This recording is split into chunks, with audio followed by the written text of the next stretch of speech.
નમસ્કાર, પ્રણામ, સ્વાગત છે તમારું આપણી યુટ્યુબ ચેનલમાં. મિત્રો, આ વાત છે એક ડોશીમાની, જે કેવી રીતે પોતાના આખા ઘરને હેરાન પરેશાન કરી મૂકે છે. અને મિત્રો, કદાચ તમે પણ આવા માણસોને ક્યાંક ને ક્યાંક તો જોયા જ હશે.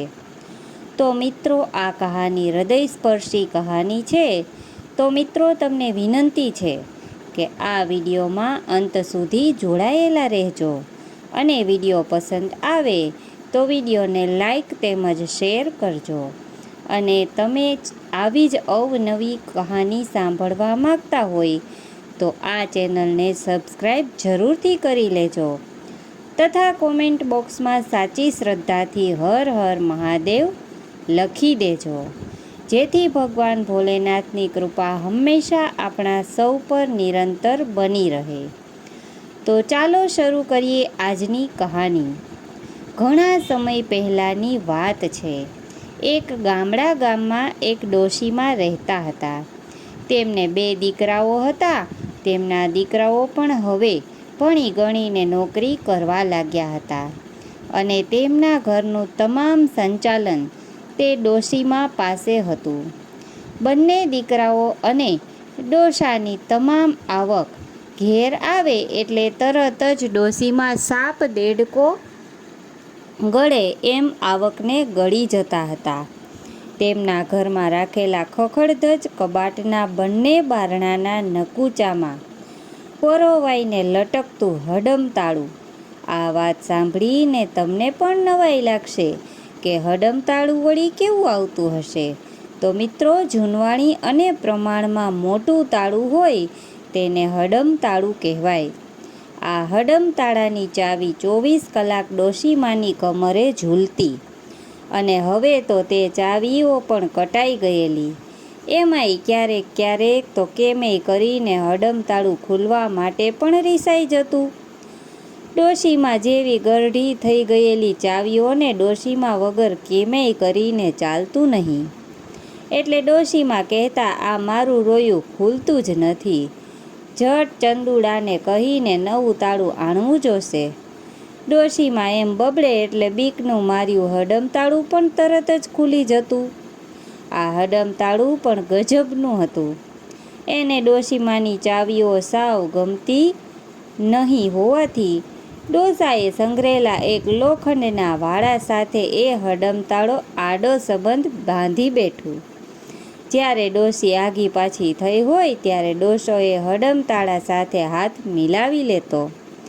ડોશીમા મરી જાય તો સારું એમ ઘરના બધા ઈચ્છતા હતા. પણ ડોશી તો મરી જવાને બદલે માત્ર આગી પાછી જ થતી હતી.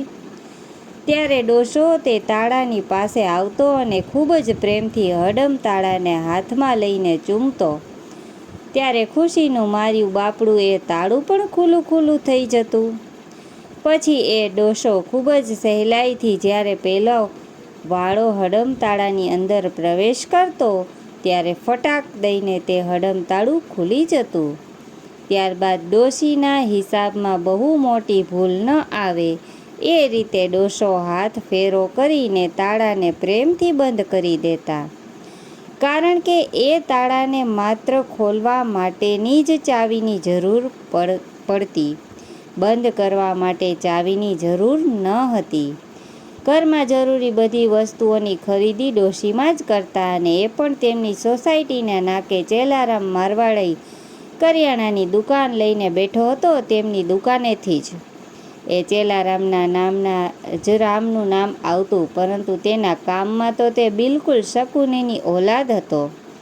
પરંતુ તે ડોશીમાને તો ચેલારામ તેના પહેલા ખોડાના દીકરા જેવો વાલો હતો. કારણ કે એ ડોશીના મનમાં ચેલારામ એવું ઠસાવવામાં સફળ થયો હતો કે આખા શહેરમાં ચેલારામ જેટલો સસ્તો વેપારી દીવો લઈને શોધવા જાય તોય જડે નહીં. એ ચેલારામ ડોશીની મૂડી 2% વ્યાજે રાખતો અને વ્યાજ જેટલું પણ થાય એ મૂડીમાં ઉમેરીને વ્યાજનું વ્યાજ ગણીને ડોશીની મૂડીનો આંકડો મોટો કરીએ જતો હતો. પરંતુ આજ દિવસ સુધી તેણે વ્યાજ પેટે પાવલી પણ ડોશીને આપી ન હતી. ડોશી જાણે અમરપટ્ટો લખાવીને આવી હોય એમ ચેલારામને વધુ ને વધુ રૂપિયા આપી જતી હતી. અને ચેલકો પણ આ ડોશી જેવી લોભિયાણી મૂડી મોટી થવાની રાહ જોઈને કરિયાણાની દુકાન ખોટ ખાઈને ચલાવી રહ્યો હતો. તે ડોશીનું ઘરનું સંચાલન પણ કાબિલે દાદ હતું. લક્ષ્મીજીને ઘરમાં આવવાનો માર્ગ નેશનલ હાઈવે જેવો અને જવાનો માર્ગ સાંકડી કેડી જેવો એમણે રાખેલો. પોતે વહેલા 4 વાગે ઉઠીને તૈયાર થઈ જતા હતા. ઠંડા પાણીથી નહાવાની અમુક રોગ આવતા જ નથી એવું એના જેવી કોઈ ડોશી પાસેથી જાણી લાવેલા. એટલે તેમનું આખું ઘર શિયાળામાં પણ ઠંડા પાણીથી નહાવા માટે ટેવાઈ ગયું હતું. ડોશીને લાઇટ બિલ આવે એ બિલકુલ ગમતું નહીં. એક લાઇટ બિલ જ શા માટે, પરંતુ તેમને કોઈ પણ બિલ પસંદ ન હતું. એના નિવારણ માટે એને મોટા દીકરા લાલા પાસે મીટરમાં પણ આંકડી રખાવીને એણે મીટરને પણ ફરવાની મનાઈ ફરમાવી દીધી. પરંતુ એક દિવસ વિદ્યુત બોર્ડના અધિકારીની નજરમાં આ આંકડી આવ્યા વગર રહી શકી નહીં અને ડોશીના ઘરનો લોડ ગણીને તેમને 10,000 રૂપિયાનો દંડ ફટકારવામાં આવ્યો. ત્યારે ડોશીએ સાહેબને પહેલાં માફી માગી માટે વિનવણી કરી, પરંતુ એવું કહ્યું કે કોઈ નખોદિયાએ અમને સલવાડી દેવા માટે આ કારસો કર્યો હોવાનું ગાણું ગાયું. એ પણ ગાઈ જોયું તો પણ પેલા સાહેબ ટસના મસ ન થયા. ત્યારે 200-500 રૂપિયા ખિસ્સામાં નાખીને હાલતું થવાની સ્કીમ પણ ડોશીએ લાલ આંખ કરીને સમજાવી જોઈ. પરંતુ એ સાહેબના ઘરે રહેલા એમના બીબી બચ્ચાની દુઆઓ પણ કરી જોઈ. એ પણ કામમાં ન આવી. ત્યારે ડોશીએ તે સાહેબને પેટ ભરીને ગાળો ભાંડી અને આવતા ભવમાં નરકમાં જવાનો શ્રાપ આપીને રડતા રડતા 10,000 રૂપિયા ચૂકવ્યા. અને પછી તેઓ આખો દિવસ ભૂખ્યા રહ્યા અને આખી રાત રડ્યા. ત્યારે તેમની બંને વહુઓને સવારે 5 વાગ્યે ઉઠવું પડતું. હવે આ ઘટના પછી ડોશીએ બંનેને ઉઠવાનો સમય 4:30નો કરી આપ્યો. એટલે તેમની વહુઓ પણ ડોશી ઉપર ખૂબ જ દાજે ભરાયેલી રહેતી. તેમની બંને વહુઓને સાડી પર લેસ પટ્ટા મૂકવાનું કામ અને ટીકી ચોંટાડવાનું કામ લાવી આપવામાં આવતું. ઉઠીને તરત જ સાડીઓ લઈને બંને વહુઓ બેસી જતી. તેમના ઘરમાં ચા શરીરને નડતી હોવાનું સિદ્ધ થઈ ચૂક્યું હોવાથી ઘરમાં સવારે ચા બનતી નહીં. દરેક જણને ડોશી દ્વારા દૂધ પણ માપીને આપવામાં આવતું અને એટલા માપ જ દૂધ લેવામાં આવતું. ક્યારેક દૂધ બગડી ગયું હોય કે ઢોળાઈ ગયું હોય તે દિવસે દૂધ વગર ચલાવી લેવામાં આવતું. ડોશીએ રાખેલો દૂધવાળો સૌથી સારામાં સારી ભેંસોનું ચોખ્ખું દૂધ આ ડોશીને આપતો. ડોશીના મનમાં એ હતું કે આ દૂધવાળો ખૂબ જ ઓછા ભાવે દૂધ આપે છે, પરંતુ જ્યારે પણ દૂધનું બિલ એ લેવા આવે ત્યારે ડોશી એના હિસાબમાં ચોક્કસ ભૂલો કાઢતા. ફલાણા દિવસે તો અમે બહાર ગયા હતા, ઢીકણા દિવસે તો તું દૂધ દેવા જ નહોતો આવ્યો, અને અમુક દિવસે મારી નાની વહુ એના છોકરાને લઈને મળવા ગઈ હતી એટલે તે દિવસે 2 માપ ઓછું લીધું હતું, વગેરે અનેક ભૂલો કાઢીને દૂધવાળાનું બિલ અડધું કરી નાખવામાં આવતું. ત્યારબાદ ફાઇનલ રકમમાં પણ રાઉન્ડ ફિગર કરતાં ડોશીને બહુ સારી રીતે ફાવતું. આમ શરૂઆતમાં ડોશીનો શિકાર બન્યો દૂધવાળો, પછી દૂધમાં પાણી નાખીને પોતાનો હિસાબ સરભર કરતો. આવી રીતે શાકભાજીવાળા પણ ડોશીને સારું શાક સાવ સસ્તા ભાવે આપી દેતા. દરેક લારીવાળો આ ડોશીને ખાસ ઓળખતો અને એમના માટે અલગ જ શાક રાખતા. ડોશીને ક્વોલિટી સાથે કોઈ લેવા દેવા નહોતી, બસ સસ્તું જ જોઈએ, કારણ કે એને પૈસો ખર્ચાય તે બિલકુલ વાત નહોતી ગમતી. પરિણામે તેના બાળકો કુપોષણના ભોગ બન્યા. ઘરમાં રોગચાળો ઘર કરી ગયો, પણ ડોશીને તેમ લાગે તે હવે ચાલે તેમ નથી ત્યારે જ 10 રૂપિયાની કન્સલ્ટ ફી લેતા હોય એવા ઉત્તમ ડૉક્ટરની સારવાર કોચવાતા જીવે કરાવતા મંજૂરી આપતા. આટલી વાત પરથી મિત્રો તમે સમજી ગયા હશો કે ડોશી કેટલી ઉદાર જીવ ધરાવતી હશે. હવે એના શાસનમાં જીવતા પ્રજાજનોની વાત કરીએ તો ડોશીનો મોટો છોકરો લાલજી ઉર્ફે લાલો હીરાની ઓફિસમાં જતો અને મહિનાના અંતે પગાર આવે એ ઘરે લાવીને તરત જ ડોશીને આપી દેતો. એટલે એને ઓફિસે જવા આવવાનું રિક્ષા ભાડું અને રોજના વાપરવાના 10 રૂપિયા ડોશી આપતા અને કહેતા કે મોટે ભાગે તો જ બેટા બીજા કોઈ જ ઓફિસે જતા હોય એની ગાડીમાં બેસી જવાય એટલે રિક્ષા ભાડું બચે એમ કહીને પૈસા બચાવતા શીખવતા. લાલો પણ એમ જ કરતો. રોજ જતી અને આવતી વખતે કોઈને કોઈ લાલાને પોતાની બાઇક પર બેસાડી લાવતું. ડોશી એ મુજબ હિસાબ કરીને આગળના મહિને એ જ પ્રમાણે ફંડ ફાળવતા.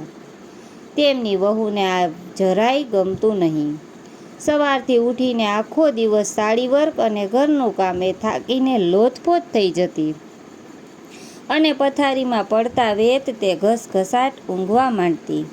રજાના દિવસે બપોરે એ ખાઈને ઘરમાં જ સૂઈ જતો એટલે એ રાતે એને ઊંઘ આવતી નહીં. પણ એની પત્નીને ક્યારેય રજા મળતી નહીં એટલે હંમેશની જેમ ઊંઘી જતી. અને તેને 2 બાળકો પણ હતા. મોટી વહુ થોડી માથાભારે હતી. તે ક્યારેક ડોશીની મનાઈ ઉપરવટ જઈને શીરો અને સુખડી બનાવતી અને બંને વહુઓ ખાઈ લેતી. ડોશી રાડો પાડે તો એ ડોળા કાઢીને ડોશીને બીવડાવતી. મોટી વહુનો મોટો બાબો મુન્નો એ પણ જબરો હતો. ડોશી ક્યારે તેને રમકડું લેવા પૈસા દેતા નહીં અને ચોકલેટ લેવા પસ્યું પણ આપતા નહીં એટલે તેને પણ દાદીમાં જરાય ગમતા નહીં. સવારે 5 વાગે ડોશી રૂમના દરવાજો જોર જોરથી ખખડાવીને બંને વહુઓને જગાડતી. બંને વહુઓ જાગીને તરત જ કામે વળગી જતી. નાની વહુ નૈના બિચારી ગરીબ મા બાપનું સંતાન હતી. એણે સાસરે વળાવી ત્યારે પિતાને ગળે વળગીને ખૂબ જ રડેલી. ત્યારે બાપ બેટીનું હૃદયદ્રાવક રુદન ડોશીને ખૂબ જ ખટકેલું. એ વાતે શાના હેત ઉભરાઈ જાય છે? તમે નવી નવાઈની છોડી નથી વળાવી રહ્યા ભાઈ? જગતમાં પહેલી વારનું નથી, અમને જવા દો.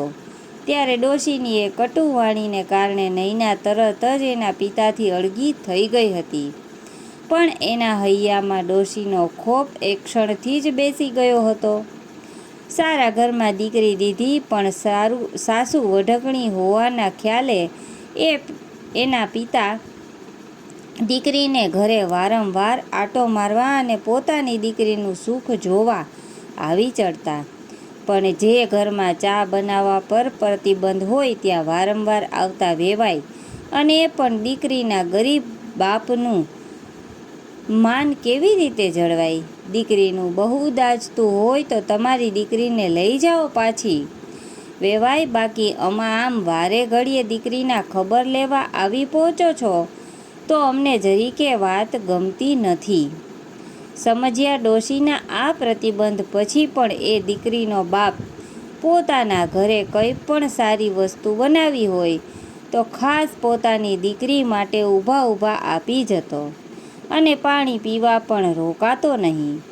પોતે ખાઈને દીકરી રહી ન જાય એ ભાવથી પહોંચાડેલી એ વાનગીનો મોટો ભાગ તો ડોશી અને છોકરાઓ ઝપટી જતા અને ડોશી રાત્રે નૈનાને સંભળાવતા કે મોઢામાં ઘરે નહીં હોય એવું કંઈક આપી ગયા હતા. તારા પપ્પા અમને તો જરીકે ના ભાવ્યું એ પડ્યું ઓલા ડબ્બામાં, ગળસી લેજે નકર પછી કહેશે કે બા ખાઈ ગયા. એમ કહી વધ્યું ઘટ્યું ખાલી ચાખવા પૂરતું જ નૈનાના ભાગમાં આવતું. ગરીબ બાપની એ દીકરી પિતાએ મોકલેલી વાનગી જરીક ચાખીને ડબ્બો ધોઈ નાખતી અને હવે પછી ક્યારેય મારા માટે કોઈ વસ્તુ દેવા ના આવતા એવી ચિઠ્ઠી ડબ્બામાં મૂકી દેતી અને પોતાની સાથે ભણતા દેવ જેવા દેવને યાદ કરીને રડી લેતી. એ નૈનાને ખૂબ જ ગમતો હોવા છતાં, જેને ખૂબ જ પ્રેમ કરતી હોવા છતાં એણે માત્ર ઘરનું મકાન નહીં હોવાથી એના પિતાએ એની સાથે ન પરણાવી અને આ ઘરના મકાનવાળી ડોશીના નાના અને સાવ નપાવટ દીકરા સાથે પરણાવી ખૂબ જ સુખી કરી હતી. ક્યારેક એનાથી પણ નિસાસો નખાઈ જતો. પિતાની ઈચ્છા અને આબરૂને ખાતર એ બિચારી પોતાના પ્રેમનું બલિદાન આપીને ચૂપચાપ પરણી ગઈ હતી. ડોશીનો નાનો દીકરો નરેશ હતો. એ ડોશીને બિલકુલ ગણકારતો નહીં. રાત્રે રખડીને ખૂબ મોડો ઘરે આવીને ઘોટાઈ જતો. ક્યારેક જાગતો હોય તો ક્યારેક કોઈક છોકરીઓ જોડે ઝીણા અવાજે વાતો કર્યા કરતો અને ત્યારે કામ કરીને થાકી ગયેલી તેની પત્ની પરાણે ઉઠાડીને ભોગવતો. પરંતુ બંને વહુઓ વચ્ચે બહેનો જેવો સંપ હતો. ડોશી બહાર જાય એટલે બેઉ પોતપોતાનું દુઃખ એકબીજા સાથે વહેંચશે અને એકબીજાના આંસુ લૂછતી. મશીનની જેમ બંને આખો દિવસ સાડી વર્ક કર્યા કરતી. બાળકોના અભ્યાસ પાછળ કોઈ જ ધ્યાન આપી શકાતું નહીં અને ડોશીના શાસનની તે છતમાં ઉછળતા બાળકો અસંસ્કારી અને સાવ અસભ્ય હતા. ખાવા પીવાની તે જ વસ્તુઓ જ્યાં ભર પેટ ન મળતી હોય ત્યાં રમકડા અને ફ્રૂટની વાત તો કેમ જ વિચારે. ક્યારેક ડોશા કેળા કે સફરજન લાવે તો વળી બાળકોને મળતા. વહુઓ તો કામવાળી કરતાંય બદતર દશામાં જીવતી હતી. એમને કોઈ બહાર હરવા ફરવા લઈ જતું નહીં. સગા સંબંધીઓમાં લગ્ન પ્રસંગે કે કંઈક શુભ પ્રસંગે જવાનું હોય તો ડોશી જ જઈ આવતા. જેથી લાવવામાં આવેલી સાડીઓને લેસ પટ્ટા મૂકવાનું કામ વહુઓ કરી શકે. વહુઓને પણ કંઈક અરમાન ન હોય, ઈચ્છાઓ હોય એવું ડોશીને ક્યારેય લાગતું નહીં. એકવાર નાની વહુને સખત તાવ આવ્યો, પણ તાવ આવ્યો છે એ જણાવવાની એની હિંમત ન ચાલેલી. વહેલી 5 વાગે ઉઠીને તાવને કારણે ધ્રુજતી સાડી ભરવા બેઠેલી નૈનાને જોઈને મોટી વહુએ પૂછ્યું, નૈના, તું કેમ ધ્રુજે છે? તને મજા નથી કે શું? એમ કહીને એનો હાથ પકડ્યો અને તે દાઝી ગઈ હોય એમ તરત જ પોતાનો હાથ પાછો ખેંચીને બોલી, હાય હાય, તને તો કેટલો તાવ ભર્યો છે. જા, તું સૂઈ જા. સવારે નરેશભાઈને કહીશ, તે તને દવાખાને લઈ જશે. ના ભાભી, હળવે હળવે થાય એટલું કામ કરું છું, નૈનાએ બીતા કહ્યું. મોટી વહુએ માળા ફેરવતા ડોશી સામે જોઈને પૂછ્યું, નૈનાને ખૂબ તાવ ચડ્યો છે, એ સૂઈ જાય? તો ડોશીએ કહ્યું, હવે એવા તે શાના તાવ આવતા હશે? કામ ન કરવાના બહાના કાઢે છે અને તાવ આવ્યો હોય તે સૂઈ જશે તો તાવ ઉતરી જશે. છાની માની સાડી પૂરી કરો. સવારે નવો માલ આપવા આવે ત્યારે આ સાડીઓ આપવાની છે. પછી નહીં સારું હોય તો મેડિકલમાંથી તાવની ટીકડી મંગાવી લઈશું. એવું કહીને ડોશી માળા ફેરવવા લાગ્યા. ત્યારે મોટી વહુને પિતાનો છટક્યો. એ બોલી, બા, એને તાવ આવે છે અને આખી ધ્રુજે છે. એને સૂઈ જવા દો. હું કહું છું. લે બેસ છાની માની, મારી સામું બોલે છે. કેવા દે લાલાને, 2 લાફા પડશે એટલે ભાન પડશે. ડોશીએ ડોળા કાઢ્યા ત્યારે મોટી વહુ નૈના તો હાથ પકડી તેને ઊભી કરી, ભાભી રહેવા દો ને, નકામો ઝઘડો વધી પડશે. એમ નૈના બોલતી રહી. પણ આજે મોટી વહુ વિફરી હતી. નૈનાને એના રૂમમાં સુવડાવીને તેને ગોદડા ઓઢાડ્યા અને પલંગમાં પોઢેલા દિયરનો પગ જોરથી ખેંચ્યો. ત્યારે પેલો ઝાપકીને જાગ્યો અને કહ્યું, કોણ છે? કોણ હોય તમારી અભાગણી વહુ? બિચારી તાવમાં શેકાઈ રહી છે અને તમારી માને સાડીઓની ઉપાધિ છે. જરા પણ દયા જેવો છાંટો હોય ને તો સવારે આ બિચારીને દવાખાને લઈ જજો, નકર બૈરી વગરના થઈ જશો. પછી બીજીને તો આ ઘરમાં હું જીવું ત્યાં સુધી ઘરમાં નહીં દઉં.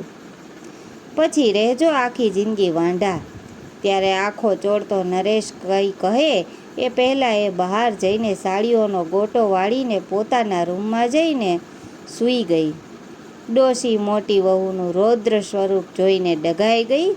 સવારે નરેશને બોલાવીને કહ્યું, જો બેટા, નૈનાને તાવ આવ્યો છે એટલે દવાખાને લઈ જા, પણ ડૉક્ટર રિપોર્ટ કરાવવાનું કહે તો તું એને તારા સાસરાના ઘરે મૂકી આવજે. તે આફોડા દવા કરાવશે. એની દીકરી છે તો એ જ દવા કરાવે, એમાં શું નવાઈ છે?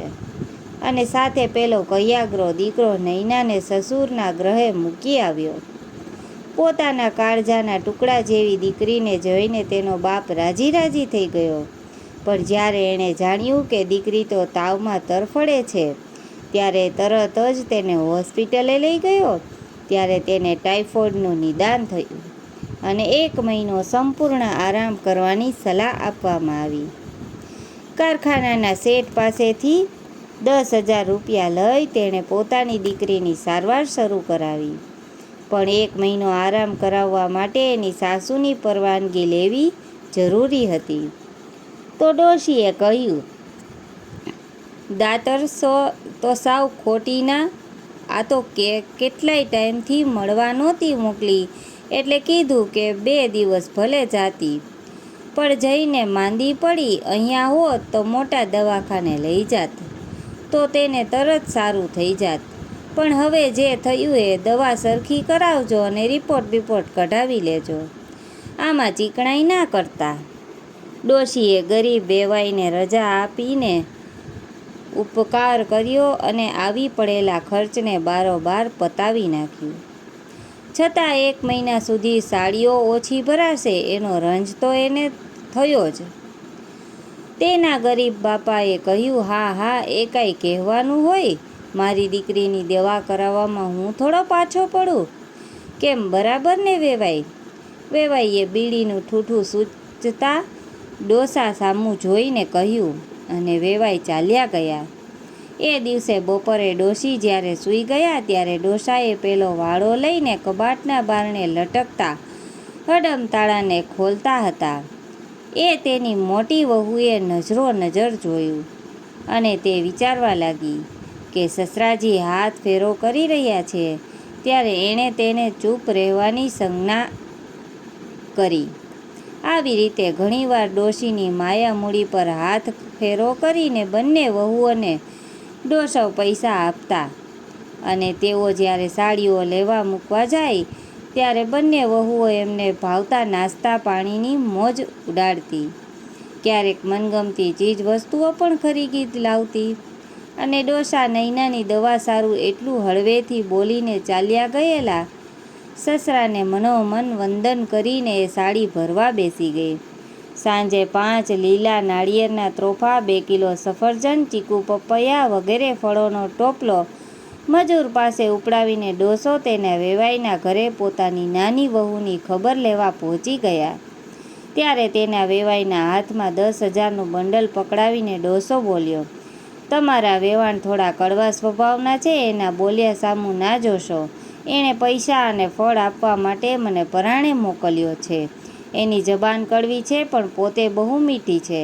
બિચારી વહુની બહુ ચિંતા કરતી હતી, કામ હતું એટલે આવી નથી, પણ એણે કીધું કે નૈનાને સાવ આરામ થઈ જાય ત્યાં સુધી ભલે અહીં રહે.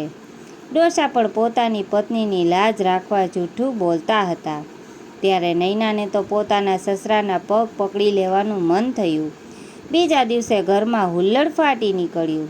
ડોશીએ ચેલારામને 2% વ્યાજે આપેલા ભેગા કરેલા 10,000 રૂપિયા કબાટમાંથી કોઈ ચોરી ગયું હતું એ આરોપ સ્વાભાવિક રીતે મોટી વહુના માથે આવી ચડ્યો. મને ખબર નથી, એટલું જ બોલીને નીચું જોઈને સાડીમાં સ્ટોન ચોંટાડવા લાગી ગઈ. હું હમણાં બહુ જ ફાટીને ધુમાડે ગઈ છો. તારા સિવાય ઘરમાં કોઈ હતું જ નહીં, એટલે બીજું કોણ પૈસા ચોરે? તારા બાપે તને કોણ જાણે કેવા સંસ્કાર આપ્યા છે. ખાલી ડોશી ઉકળ્યા હતા ત્યારે વહુએ પણ ગરજવાનું ચાલુ કર્યું, તમારી કરતાં મારા સંસ્કાર સારા છે. મારા બાપનું નામ લેતા નહીં કહું છું. નકર ડોશીએ દાંત વાળવા શરૂ કર્યું. નકર શું? હે, 7 વખત તારા બાપનું નામ લઈશ. હાડી કજાત ચોરટી. ત્યારે અવાજ સાંભળી ડોશીના બંને દીકરાઓ જાગીને રૂમમાંથી બહાર આવ્યા. ત્યારે ડોશીએ તરત જ લાલાને ચોંટી પડી અને કહેવા લાગી, અરે લબાડ, જોઈ શું રહ્યો છો? તારી આ વહુએ મારા કબાટમાંથી 10,000 રૂપિયા ચોરીને એના બાપાના ઘરે મોકલી દીધા છે. માર 2 લાફા એના ડાચા ઉપર. ત્યારે પોતાની માની આજ્ઞા થતાં જ દીકરો તેની વહુને મારવા દોડ્યો. ત્યારે અત્યાર સુધી બીડીનું ઠૂઠું ચૂસતા ડોસાએ જોઈને વહુને મારવા જતા તેના દીકરાનું બાવડું પકડીને ઊભો રાખી દીધો. જાણે કે સજ્જડ બ્રેક લાગી ગઈ હોય એમ જડની જેમ ઊભા રહી ગયેલા દીકરાને જોરદાર તમાચો ખેંચીને ડોસાએ ત્રીજું નેત્ર ખોલ્યું. ઊભી રહેજે, તારી કોઈને સુખ લેવા દેતી નથી એમ મોટેથી ત્રાડ પાડીને ડોસાએ ડોશી ઉપર હુમલો કર્યો. બેઉ સાથે ડોશીને 3-4 તમાચા ખેંચી કાઢ્યા. એ સમયે દેકારો સાંભળીને પેલો મુનિયો પણ જાગીને આવ્યો. દાદાને મારતા જોઈને તે કોઠાર રૂમમાંથી કૂતરા તગડવા રાખેલી લાકડી દોડાદોડ લઈ આવ્યો અને દાદાને આપી ડોસાને શાબાશ આપી દીકરાએ કહી ડોસાએ સોટો ઉગામ્યો. બહુ તરત જ આડી ઊભી રહી ગઈ અને બોલી, બસ બાપુજી બસ, હવે ડોશીને મારો તો તમને મારા મુનિયાના સમ છે. ત્યારે ડોસાએ કહ્યું, આ તારી વહુઓ પર તે ત્રાસ ગુજારવામાં કાંઈ બાકી નથી રાખ્યું, તોય તને બચાવવા આડી ફરે છે. નકર આજ તો મારી જ નાખત. તને તારા રૂપિયા મેં લીધા છે. આજ પહેલી વાર નહીં, કેટલી વાર લીધા છે. ડોબી, તું શું સમજે છે? નાની વહુની દવા એનો બાપ કરાવે કે તારે કરાવવાની હોય? બેય વહુઓ મારી દીકરીઓ છે. ખબરદાર કોઈ દી એને સાડી ભરવા બેસાડી છે તો આજથી બધું જ કામ બંધ કરી દેજે, નકર ઠાર મારી નાખીશ. હાડી લોભણી, ઘરમાં બધાનું જીવવું હરામ કરી નાખ્યું છે. પછી મોં ફાડીને બાઘાની જેમ ઊભાયેલા નરેશને પણ 2 તમાચા છોડી દીધા. સાલા નપાવટ, પત્ની શું કહેવાય એનું ભાન છે? તારી માએ કહ્યું એટલે તું એ બિચારીને પિતાના ઘરે મૂકી આવ્યો. અરે નાલાયક, એ તો તારી અર્ધાંગીની કહેવાય. એ ખબર તને? એ બેય ડોબીનાઓ આજે તમારા કાન ખોલીને સાંભળી લેજો. વહુને હેરાન કરી છે તો હું હજી મરી નથી ગયો, ટાટિયા ભાંગી નાખીશ. સાલાઓ ડોસાનું રૌદ્ર સ્વરૂપ જોઈને ડોશી અને તેના બંને દીકરાઓ ખૂબ જ ડરી ગયા અને માત્ર અડધી કલાકમાં 30 વર્ષથી ચાલતા ડોશીના ગ્રહ શાસનનો અંત આવ્યો અને ડોસાની સરકાર રચાતી જોઈને બંને દીકરાઓ પણ નવી સરકારમાં મંત્રીપદ મળશે એવી લાલચથી ચૂપચાપ ઊભા રહી ગયા અને મુનિઓ ખડખડ હસી પડ્યો. ચેલારામ મારવાડી થોડા દિવસો પછી પોતાની દુકાન બંધ કરીને તે ત્યાંથી નાસી ગયો. ત્યારે ડોશીની મૂડી વ્યાજ સહિત ડૂબી ગઈ. હવે ઘરમાં સૌ કોઈ આનંદથી જીવે છે. કપડાં ધોવા વોશિંગ મશીન આવ્યું. ઘરના દરેક સભ્યો હવે ઇસ્ત્રી ટાઈટ કપડાં પહેરે છે અને દર રવિવારે બંને ભાઈઓ બાળકો અને વહુઓને લઈને ફરવા જાય છે. ફ્રીજમાં ફ્રૂટ અને ખાવાની વસ્તુઓની જરીક પણ તાણ નથી. બાળકોને ટ્યુશન આપવા ઘરે શિક્ષક આવે છે. વારે તહેવારે સારા કપડાં પહેરી બધા પિકનિક પર જાય છે. વર્ષો પછી ઘરમાં બાળકોના જન્મદિવસનું પાર્ટીનું આયોજન પણ થાય છે. ડોશીને હવે કોઈ કંઈ પૂછતું નથી. એક બાજુ બેઠા બેઠા એ માળા ફેરવે છે, પણ માળા ફેરવતા ફેરવતા રામ રામની બદલે ચેલારામ બોલાઈ જાય છે.